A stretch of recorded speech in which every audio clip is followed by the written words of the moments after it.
The Power steal 4 points as the Hawks blow an opportunity. We unpack just how Yatapulti won the game. The Harley Reid show rolls on while the Tigers and Saints downward spirals continue. This is Access All Areas thanks to Crypto.com.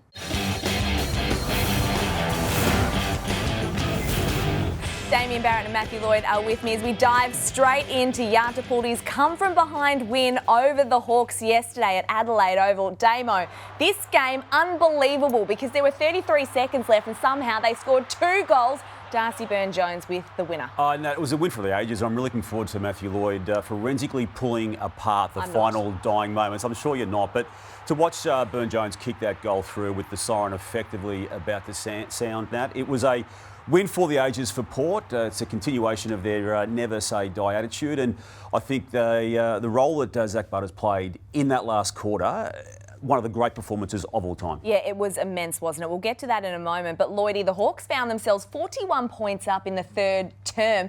How did they lose this game? Well, they played too safe. It was 23-4 entries, Port's way in the last quarter. 4 goals, 6-1 behind in the last quarter. We're going to look here at down the ground vision and actual live vision of the 3 of the last 4 goals in the last quarter. So here's the first one of them where they got going. So this is what can't happen. So Seamus Mitchell, he leaves Rioli. This has to be fisted through 10 rows back into the grandstand. He doesn't quite execute it and his man is at ground level. Rioli. So there's the first mistake that they made. Mitchell's got to nail that through next time around. So Blake Hardwick was a player at 3/4 time who went behind the ball. He actually didn't play the role very well. That's his man, Darcy Byrne-Jones. Look where he is. That's too far off. You all have to have your man. Then a free kick is given away because they're scrambling because Hardwick is too far off Byrne-Jones. That's goal number 2. This is a centre bounce stoppage with 20 seconds to go. Newcombe pushed under the ball. Day gave Butters too much room. And again, what's Blake Hardwick doing? He's got to execute.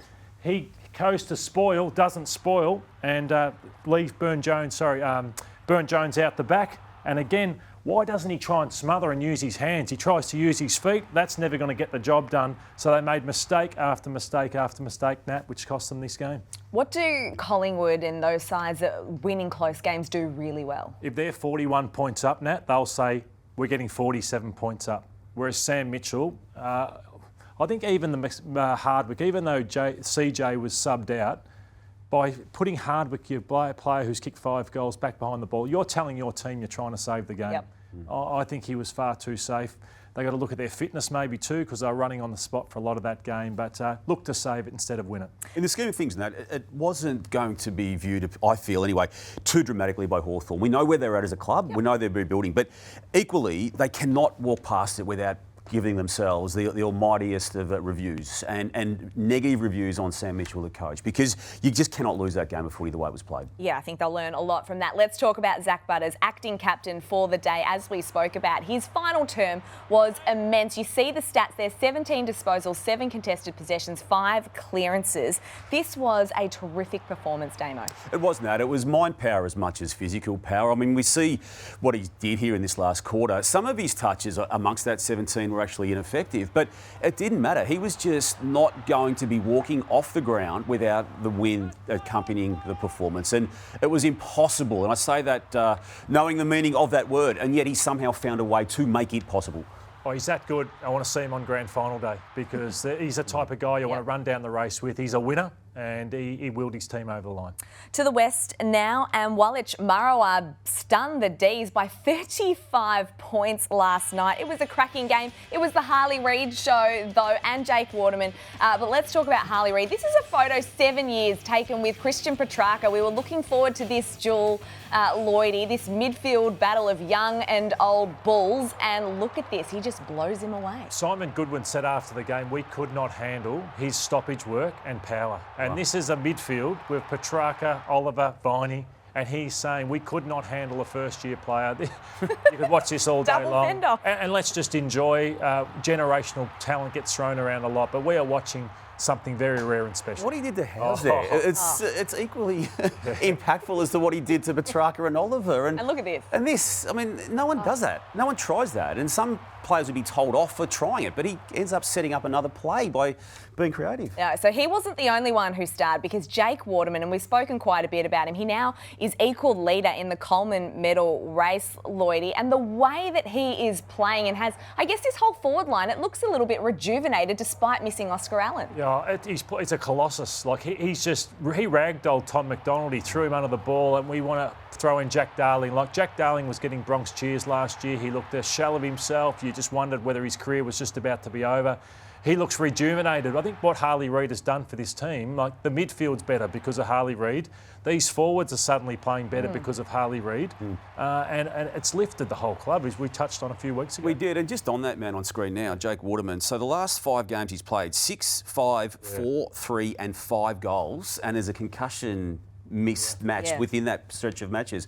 It's extraordinary what he's doing. He's walking around the club calling himself the G Train. I like it. What about Nam now? When we look at Melbourne, Lloydie, what are the concerns? Back-to-back losses. They're 7th on the ladder. They seem limited. Like, they have superstars. Like I said that last week, I thought Petrarca papered over the cracks in that loss to Carlton, because they kicked 6 goals. The team, he kicked 5 to get them to 11. So they seem limited. I thought May and McDonald were destroyed by those forwards. The midfield was beaten up by Reid and co. And their forward line's a mess, really, other than Bailey Fritsch, who kicks his 3 or 4 a week. So I think they've got issues, and they're a long way off the pace of winning a premiership this year. Now, how about those Bombers sitting 2nd on the ladder? It's the first time they've been in that position since round 17, 2013. And we know that sharing is caring, Lloydie, but they are definitely spreading and sharing the load when it comes to their goal kickers. Yeah, and we talked about Melbourne lack connection. The Bombers have really good connection between their midfield and their forward line, their defence, the whole team, and they don't really rely on anybody. So there's no going into a game. Yes, send your best, I think, defender to Langford at the moment, but then you've got Peter Wright, who's better. And Guelphy with the negative role that he's playing, the shutdown role, but the 3 goals in both of the last 2 matches. Yeah, coaching really well, Brad Scott, at the moment. Time now for our crypto bold play, and we're winding back the clock to the baby Bombers. So the field is set and away they go, and it's lane 1 with a magnificent start. Still a good 2 lengths in front from the outside lane 5. Look at the little tacker go. Oh, what about the enticement? I reckon the mobile phone got him over the line. Magnificent win. How about the call there from Matt Hill, Damo? And you're pretty bold working with babies or animals or any children of any kind when it comes to something like that. We're all parents, and the mobile phone will be the greatest lure for a kid of any age, Always, always. I want to talk about the Roos, though, Lloydie, and historically, it doesn't look like they're heading down a very good path. No, I wanted to put this up there because you start to look at the history books, and Fitzroy were the last team to not win a game, and this is on the cards. Yes, they had a much better first half yesterday, but they can't play more than a half of football at best. And then even these teams in their first ever seasons of football won 3 and 2 games respectively, and that's how low this team is currently. They've got Richmond later in the season, and that might be their only hope. Well, they've got Hawthorn too in round 24. That could be a wooden spoon off. Let's talk about the Sydney Swans, Damo. They're 6 wins in a row now. They're 2 games clear on top of the ladder. What separates them from the rest of the competition? It's the way their midfield is configured, Nat, and it's come on the back of Callum Mills not being available and Isaac Heaney's elevation into that main ruck roving role in that traditional sense of that midfield description there, Lordo. But the shutdown roles of Jordan and Rowbottom, it's helping Goulden and Heaney and Warner, and Blakey off half back. And we'll just take a look now at some of their possession of play from the back line and their ability and preparedness to bounce the footy as we discuss what they did against the Blues and just destroyed them. You're spot on, Damo. So the number here, look, this is just the players you mentioned, like teams like Carlton are going to struggle because they've got Sam Walsh, but I wouldn't say he's got the class of Warner, Goulden or Heaney. So they've got 3 of them. Carlton had one who was beaten by Jordan, and they just looked at Carlton and treated with contempt. So you can go into a game and go, okay, we use our running power and we will beat Carlton. He's looking around at young Jack Carroll and saying, you haven't got me. And this is a rare way. It's why Parker's playing in the seconds, because they've realised what this is doing. McInerney as well. And this was the bounces. It was 17 bounces to 0. And for the season, 84 bounces to 30. So that's where Carlton only wins one way. They win by beating you up at the clearance. And once Sydney matched that halfway through the first quarter, they were always going to be blown off the park. We know that injuries, I think, have had now an impact on what they're doing, the Blues, but it's not the reason they're falling away, is it? I mean, they've always been, and Michael Voss has been big on, we'll deal with what we've got in front of us, but that's now not good enough. No, it certainly doesn't help, but I think, as I said, they either win in the clearance and then they overwhelm you with Curnow and Mackay, but you shut those areas down, which are quite... Collingwood went into with a great plan, limited, a lot of injuries. They swarmed them at the clearance to get extra numbers. They got numbers back in front of Curnow and Mackay, and then they just pinged off like Sydney did off half back. So they're easy to plan for at the moment, Carlton. Well, they've lost 3 of their last 4. They've dropped out of the top 8 now. And while Adam Saad might be available this week, they face Gold Coast at Marvel Stadium. That could be a real danger game for them. And just on the Suns, what a smashing it was up in Darwin on Thursday night. They're inside the top 8, 6 and 4. Are they finally going to play finals? Well, you look at the run home, and they're currently on 6 wins, 4 losses. So I'm giving them 10 based on this. So they're just guaranteed wins. Guaranteed wins with what they've got. They should not be losing to these 4 sides. They've just got too much firepower there. They play Carlton and Essendon in the next 2 weeks. I think they win one of those, and they should be finals bound. For the Tigers, it has been a really tough fortnight. A world of pain, really. 91-point loss to the Dogs and then 119-point loss to the Lions. They copped 2 more injuries. This was their coach, Adam Uze, after the game. Firstly, I want our supporters to know that we're not happy where we sit and we're not going to rest on our laurels. During the week, our players are training hard, they're working hard, and we're trying to respond really quickly. It wasn't too long ago this footy club lost by 120 points in 2016 in the last game, but then bounced back to win a flag in 17. So, there are some hard times that we're going to have to deal with, and right now we're going through them, but we're going to work hard and try to bounce back as quick as we can and get back to where we know we should be. I feel for Adam Uze, Nat and Lordo, and there may well be bigger issues at play here in the eyes of Richmond people, but his media management now needs to be something that takes into account, because you can't be referencing what happened in 2016 knowing they won the first of 3 flags the next season. They're not winning a flag next year. They're a very different team. They haven't got the list to actually do anything like that. And the positivity of last week about being proud of some performances in another big loss, it may be a little thing, that, but to me it adds up, and he needs some support around him with that messaging of that nature. You need to sell some positivity and some hope, though, to your fans. No, you need to be real and a realist and realistic about your situation, and to talk about the context of a 119-point loss developing into a premiership the next season, as it did in 2016, that is delusional. And I think the footy club, and I know maybe I'm the only one saying this at the moment, but they just need to reset, because Brendan Gale has checked out as CEO, and I think if he was all in, he would be helping him through this period. I'm not saying he's not helping him, but he's not going to be there himself. Adam Uze is, others around him are. They just need to really look at where they're at, and it's pretty dry at the moment. Well, it starts at dream time at the G on Saturday night, of course, against Essendon, a huge fixture for the Richmond Football Club as well. So let's hope they can show something. The Saints, they've dropped to 15th on the ladder, 3-7, and Fremantle absolutely dominated their midfield, Lloydie. Yeah, and here's Ross Lyon, Nat, talking about the midfield, which is a real concern for him.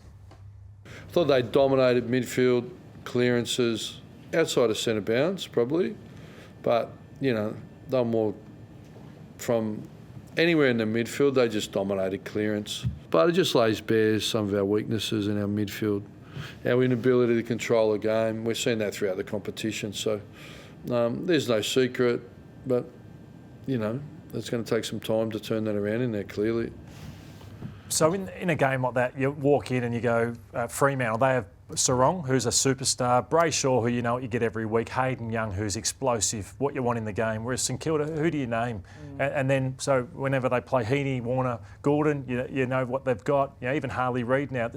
So St Kilda just don't have anything. Like Jack Steele just gives you his best. You know, Brad Crouch might come back, but he's not what you're looking for, really. You know, Windhager is a good young player, but he's not of that level. So that's a real concern. So until they, and the problem for them is they're now a bottom 4 club who are getting further and further away from being a club you'd want to go to. So until they get an A-grade midfielder, they're going nowhere. So who should they be targeting, do you think, Damo? Well, to Lloyd's point, they don't grow on trees, and McCluggage is a name that we are yet to know what he's going to do with Brisbane, and they have been interested in him. But would he go there? Would he want to leave what's been a successful club at Brisbane, or go to one that's secured? Look, they were very sellable about this time last year, and particularly coming out of the finals, where they pushed GWS in that final, but they're not sellable at all now. Well, a team that is sellable are the kings of the close finish, and that is Collingwood. Another narrow win over Adelaide Iguana for this round. They keep in touch with the top four, and this went right down to the wire. And geez, Isaac Quaynor with that smother really set this up, didn't it, Lloydie? Oh, I love this because Dacos was back there, Chris was back there, so they got back to support and help, but they're running power late in the game and then throw a match winner forward when you need a goal. He spoke after the game and said, we are just trying to manufacture goals at the moment. So to Scotty Selwood's credit, the forward line coach, we manufactured 12 goals when we've got all our key forwards not playing, and this is it. They just have the belief in it. It's as much about belief and mindset as it is your structure. So they're good at both. So 13 games, they're 11 1-on-1. And on the flip side, Matty Nix's boys truly probably hope more than believe. And that's why Collingwood always seem to win them and Adelaide always seem to lose them.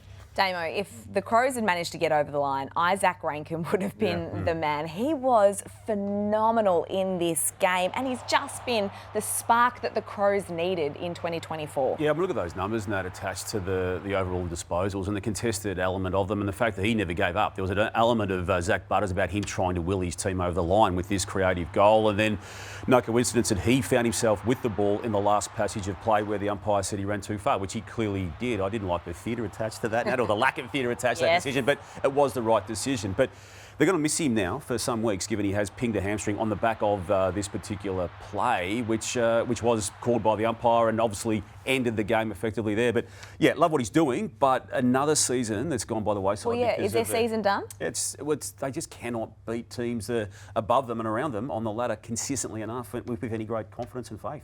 Well, the Western Bulldogs, we've had the heat on them and we put the acid on them a few weeks in a row, but they actually beat a quality opposition. They moved to 5-5 for the season.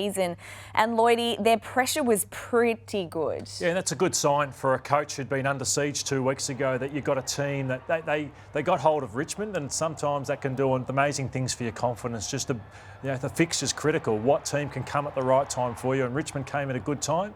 And they fixed them up, and you could see nice and early they were up for this fight, and they were a better side than the Giants. I think inaccuracy and probably slippery conditions kept the Giants in it because the Dogs were a far better side. So hopefully it catapults them. But they play Sydney on Thursday night, so we'll get a good indication of whether they are finals bound or not. And the Giants on the flip side, Damo, have lost 4 of their last 5. They head to the Cattery in what is Tom Hawkins' milestone game in terms of breaking the club's record. Do they win or not? Oh, it's Monday morning, Nat. And the Cats have lost 3 in a row as well. I'm not going well on the weekend just gone, which you're about to highlight, aren't you? Yeah, we are. Well, let's look at the Crypto.com leaderboard now. And despite the fact that Damo had a little bit of a down week, we still haven't made that much ground. No, everyone's entitled to a down week because Damo's won every other week up to round 10. Well, let's hope, like the Cats form, that maybe Damo is also on the slide. Thank you so much for joining us on Access All Areas. Enjoy the week.